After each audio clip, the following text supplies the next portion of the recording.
Good morning, everybody. This is the latest video from Beetle Dave. Now, this is in answer to a question I had a few weeks ago from Marcus T, I think it was. It says, Beetle Dave, we sometimes see your record decks and stuff behind you. So what sort of setup have you actually got? So I'm going to show you what my setup is at the moment. And I will stress this is at the moment because I do change it from time to time. So if we'll walk along to here.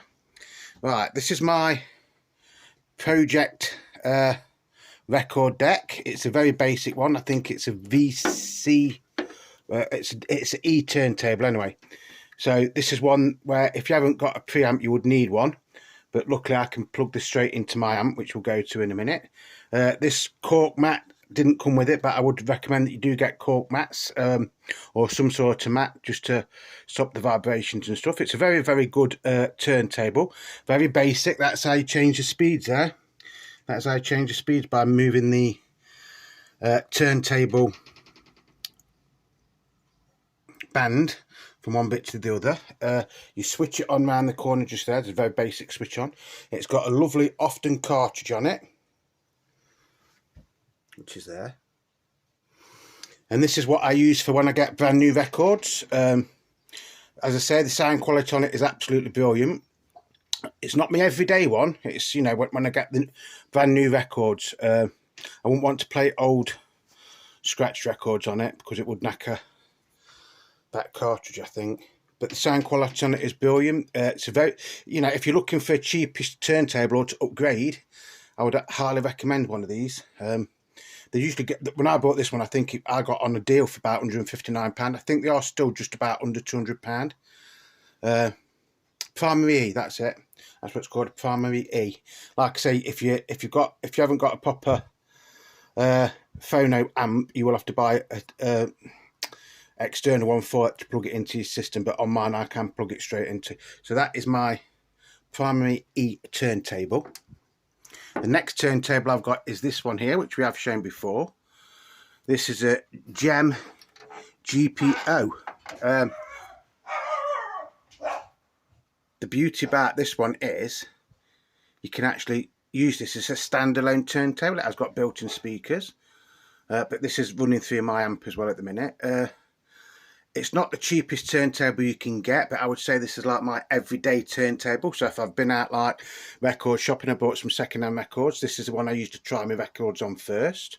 Try and get it like that. It is a very basic one. Nice Union Jack motif. You change your speed on there, and then your on-off button is actually around the back. Sound quality is very good. I'd like to say I wouldn't say it's if you've got like one of those suitcase like turntables and you want to upgrade, I'd say this is the next thing up. Like I say, you can use this as a standalone turntable. You don't have to run it through an amp, but this is going through an amp at the minute. So that is like my everyday turntable.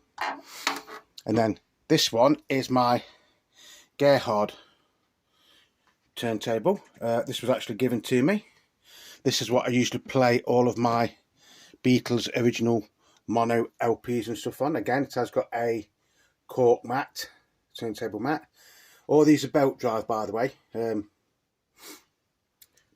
on this one you can change the volume, the bass and the treble. It is actually really, really nice sounding record deck, to be honest with you. Like I say, somebody actually gave me this with some records a couple of years ago. I was quite amazed, so I thought it wouldn't work, but the sound, again, sound quality on this is built. And again, you can use this as a standalone turntable or run it through an amp, which I'll show you in a minute, because you know, this has got its own speakers. This is my amp at the minute. It's a Denon. Don't know if you can see that. Really, really nice amp. Very expensive when it was new. I actually bought this with a tape deck and a receiver as well, but I don't really use the tape deck, so that's why it's not on there. And my main speakers are Denon, which are these here. Ones at the bottom there, Denon. And then these ones here are for the Gerhard deck. Lovely sounding deck that is. And if you put it through the amp, and you know if you've got a record that's got a few like crackles on it, if you put the bass up on that deck there, it sounds really, really nice. And then on this side, it's the same. They're Denon. and then they're Gerhard, which were actually part of BRS, wasn't it? It's a BRS record deck on that, believe it or not. Although it says Gerhard on it, it is a BRS. And the beauty of that one is you can play 78s on it as well.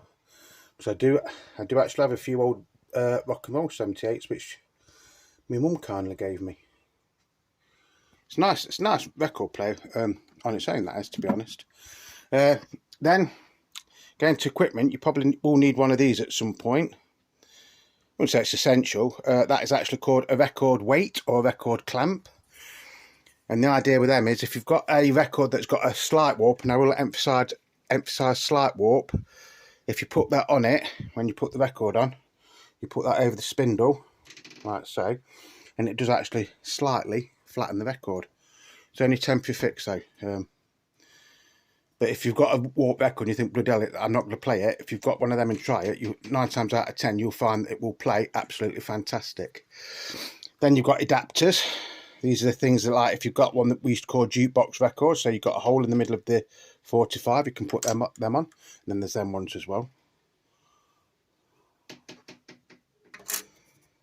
Them ones as well. I mean, they're quite expensive on their own now. I saw somebody on eBay the other day selling these for £1 a piece. So that is my main setup at the moment. So you've got the 3 decks, my amp, and my 2 lots of speakers. I have got this deck as well, which is my own old Sony direct drive, which I do sometimes get up playing. I swap that with the project one from time to time.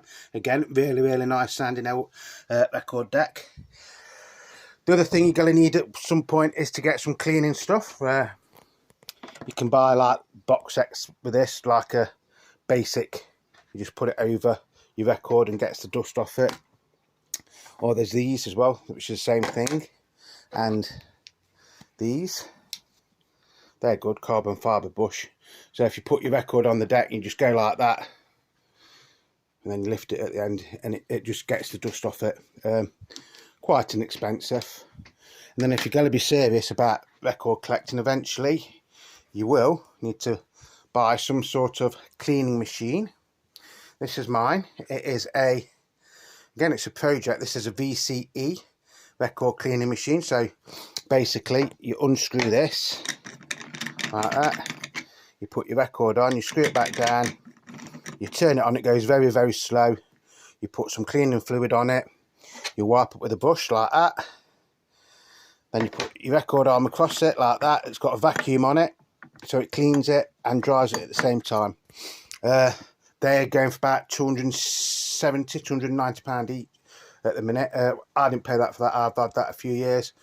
I think it's worth every penny, to be honest. So that is my record, or my equipment setup as of today. But like I say, I do sometimes change it around. So that's what it looks like at the minute. Then you've got the speakers down there and the speakers down there. So I hope that's answered your question, Marcus T.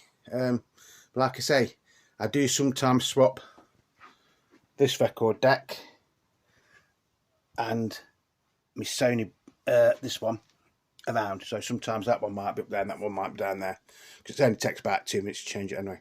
So if you enjoyed that, stay safe folks, and I'll see you again soon.